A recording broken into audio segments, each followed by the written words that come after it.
Preacernicul și alesul între preoți, Ilie, spre a se hirotosi duhovnic, Iconom Stavofor, pe seama bisericii cu hramul Sfântul Apostol și Evanghelist Luca, a Sfinților Apostoli, tocmai cu apostolii, tocmai împărați Constantin și maica sa Elena, a Sfântului Mucenic Fermie, din parohia Verbania. În numele Tatălui și al Fiului și al Sfântului Duh, în numele Tatălui și al Fiului și al Sfântului Duh, în numele Tatălui și al Fiului și al Sfântului Duh. Să luăm aminte. Smerenia noastră.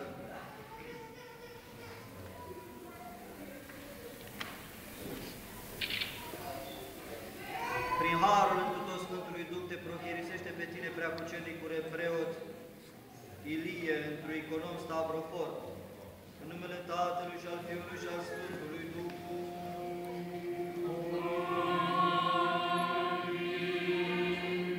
Domnului să ne rugăm. Doamne Dumnezeul nostru, cel ce toate cu înțelepciunile economisești și prin economia ta cea după ai lucrat mântuirea noastră, cel ce pe înțeleptul econom care bine a economisit l-ai lăudat ca pe un stăpân al casei.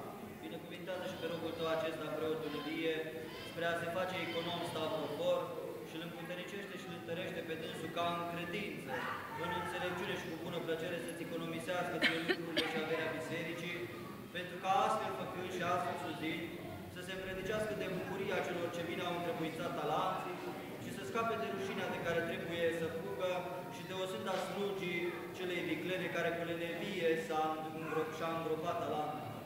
Cu rugăciunile și solile prea binecuvântate, Stăpâne noastre, Dumnezeu născătoare, ale Sfântului și întru tot lăudatului, Apostol și Biruitor Mucenic Varnava, ale Sfântului, Apostol și Evanghelist Luca, ale Sfinților Împărați, tocmai cu Apostolii Constantin și Elena, și ale Sfântului Mucenic Fermie, ocrotitorii acestui Sfânt Lăcaș și parohiei acesteia, că s-a sfințit, s-a proslăvit pentru tot cinstitul și de mare cuvință în numele Tău al Tatălui și al Fiului și al Sfântului Duh, acum și pururea și în vecii vecilor.